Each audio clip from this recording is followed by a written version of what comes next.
Может, вы сделаете инструкцию для женатых мужчин, которые хотят любовницу?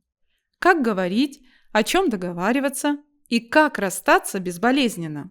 Очень интересный вопрос. Инструкции для мужчин. Да, давайте попробуем.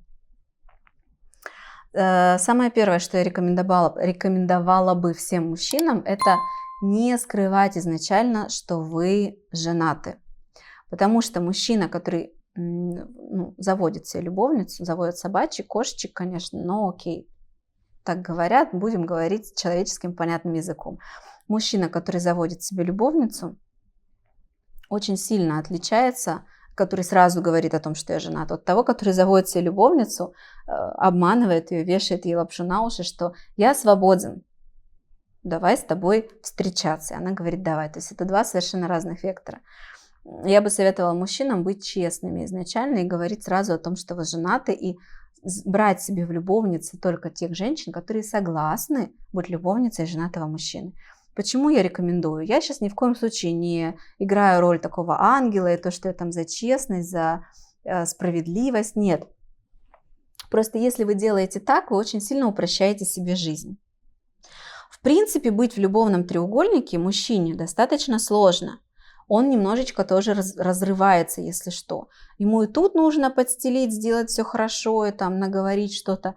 И тут прийти, организовать, наговорить. И тут цветы подарить на 8 марта, и тут цветы. То есть он раздваивается, он на самом деле больше вкладывает в отношения, потому что этих отношений и там, они не прекращаются все равно. Даже если он говорит, что он не занимается сексом с женой уже полгода, не всегда это так, как он говорит, но отношения не прекращаются. Совместный быт – это все равно затратно.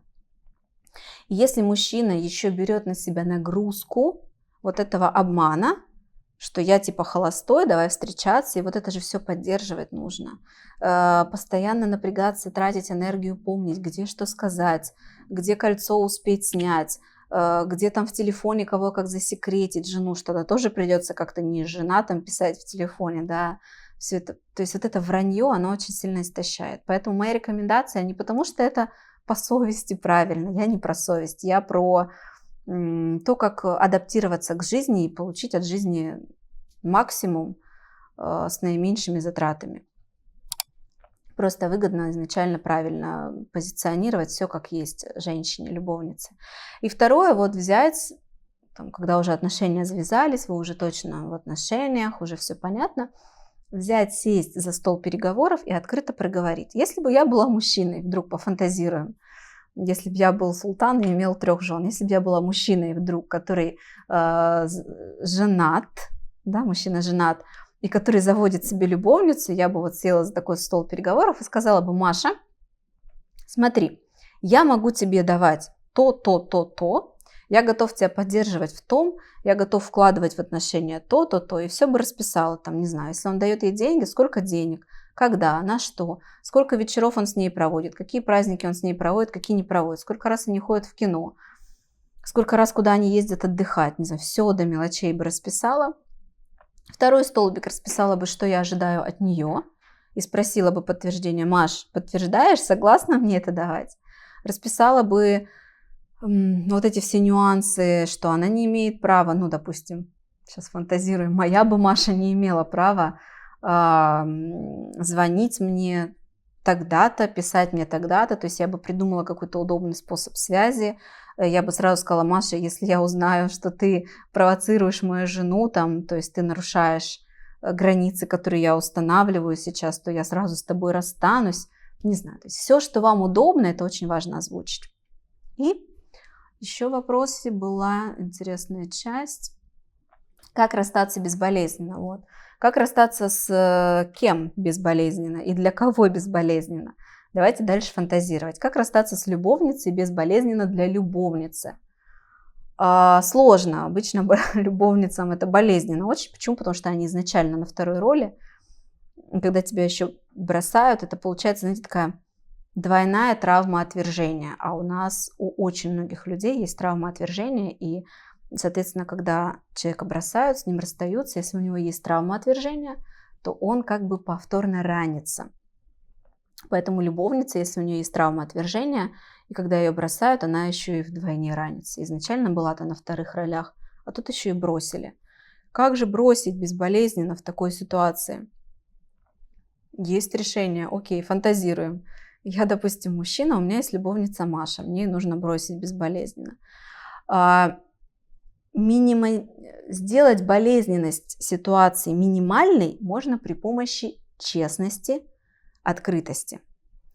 Мало людей могут на самом деле в сложных таких ситуациях, болезненных, оставаться честным и открытым. Нам обычно невыносимо видеть чужие трудные чувства, нам хочется поэтому сразу какие-то подтексты вводить, какую-то муть создавать, мутное что-то. Здесь ясность очень хорошо может помочь. То есть я бы сказала Маше сразу: Маша, нам нужно расстаться. Ты была замечательной. И расписала бы долго, какая она была замечательная, в чем. Потому что, раз встречались, в чем-то была замечательна. Объяснила бы, что мне очень сложно дается наше расставание. То есть показала бы на месте мужчины, да, что не только тебе сейчас сложно, мне тоже сложно. Я тебя там любил, допустим. И мужчине здесь было бы здорово дать своей любовнице какую-то подушку безопасности на какое-то время. То есть позаботиться о ней и дать ей время максимально легко пережить это, чтобы какое-то время, там сколько-то месяцев, например, там, недели, месяцы, кто как сможет, да, дать ей какой-то, знаете, сделать такую зону безопасности, как бы кокон заботы. То есть, слушай, Маш, там, если я тебе давал там деньги, помогал, вот я тебе еще столько времени буду помогать, но при этом мы уже не будем встречаться, чтобы ты смогла хорошо восстановиться.